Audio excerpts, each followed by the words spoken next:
Hello everyone, David Klecker here, creator of AutoHARP3. Let's add in a new level to our character sheet, and let's go through all of the procedures of which you'll be doing when you add in a new level. So we click on Add Level, and we have Warrior Mage selected, but if you select a talent that has added another profession to your character sheet, you are going to have to select the level that you are increasing, or select the profession that you are increasing the level to. For first level, I get 100 DP, so I got plenty to work with here. So I'm going to go ahead and I'm going to increase all of these to say, I'm not going to increase all of them, but I do want to make sure that all of my key stats have at least one skill, one new stat going into it. So what am I doing? The only thing that I can change here is new value. So I'm taking the value that it used to be, which was 91, and I'm going to adjust it up. I can't adjust it back down. I can't go lower, but I can go up. So I can adjust it up by clicking on the up button, putting a 92. And those costs will be taken away from my development points.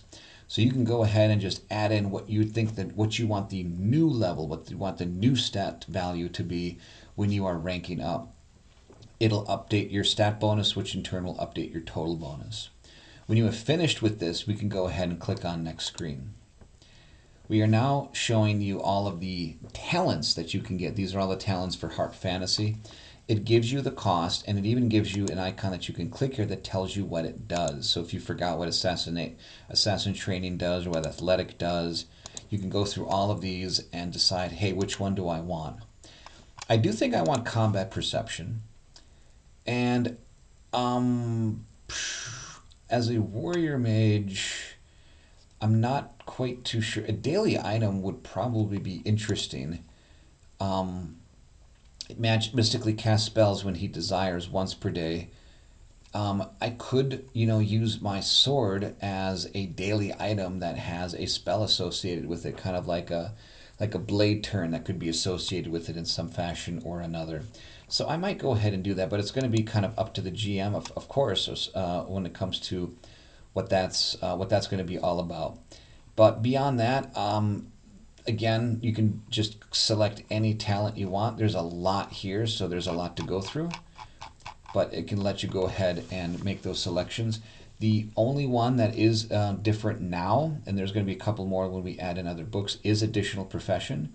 Clicking on that will open up a modal dialog box here, and you select the profession that you want to also add. And it's the same description, it's the same dialog box as if I was at the new character screen, if I was doing this as creating a new character.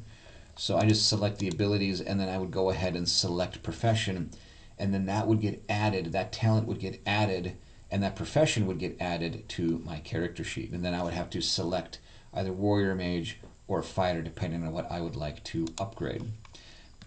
All right, so I'm going to be done with that. I'm going to basically uncheck that so that I don't want that as a part of my character sheet. And I'm going to go ahead and go to Next Screen. This is going to be all of the training packages. Training package might automatically just get added, or you might have to make some decisions about where to put skill ranks. So for example, I'm going to go ahead and say that I'm going to add an Tyrian Sage to my character sheet. Now notice that it just automatically took off the development points because there's nothing else to do. But let's say that I went and I selected Conman. Not Conman, which one would have it? Is it Bounty Hunter? Here we go. Bounty Hunter has a choice, and I need to put in 2 ranks into Foraging and Survival. So I just, pick a skill, and I can add 1 or 2 ranks, and maybe pick 2 skills and add a rank to each. The other thing too is that only 1 training package per level. So if I click on Tyrian Sage, you'll notice that that gets unchecked. Tyrian Sage gets checked, and the development points gets reassigned. Again, if you don't know what these training packages do, you can click on this eye icon, and it'll even tell you the skills that are being that ranks are getting added to. All right, I'm going to go to Next Screen, and these are where I will start adding in skill ranks to my character sheet.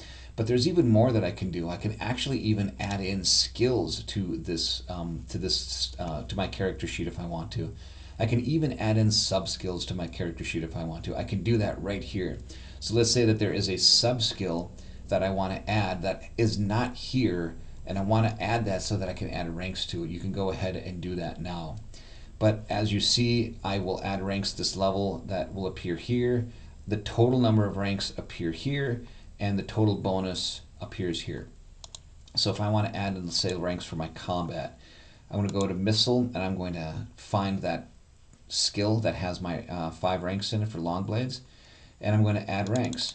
But you'll notice that I can only add up to 6 because that's the highest that I can go. That's the max number of ranks that I can go for that skill. So I'm done ranking up that skill. I'm going to go ahead and rank up my missile weapon. That's got 3 ranks in it. I'm going to go ahead and just put 4 in there for now. And I'm going to also go ahead and see if I can add in a combat style. I'm going to go ahead and add in mounted combat. And I'm going to go ahead and also add in blind fighting. A couple of other things probably worth doing at this point would be under general. Maybe I should update my perception a little bit more. Maybe put in some resistance ranks as well. What else could I do? I could do signaling. Influence, if I'm a warrior mage, maybe I would like to have some training, public speaking, and leadership as a part of my character sheet. And last but not least, let's go ahead and add in some ranks to my armor, because I am wearing armor and I do need to make sure that that is up. So I've got 33 ranks now, a total bonus of, I got a total bonus of 33 in my armor. I'm done with development points. This could say 1.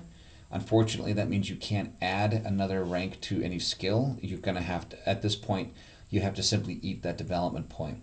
With that one feature that I showed you with manage, if I were to turn that on, then any development points that you have left over would get put into that property, and then when you make a new level, that property would then feed and add to the development points of 50.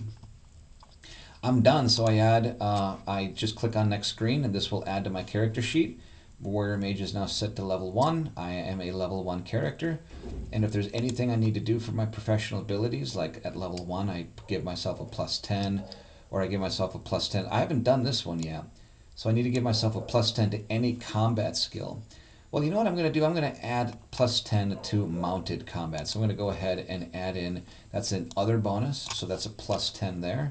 And I'm going to add that to that sub-skill there, so I now have a much higher bonus for mounted combat.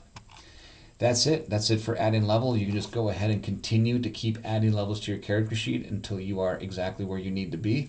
I don't need to go over it twice or anything like that. Just showing it to you once should be enough. If there's anything that I have missed, if there's anything that's confusing when it comes to adding a level, please put that into the comments below, so that I can address that, maybe cut a new video and add those new features that I have not added that I may have missed. Beyond that, thank you again for purchasing AutoHARP3, and happy gaming.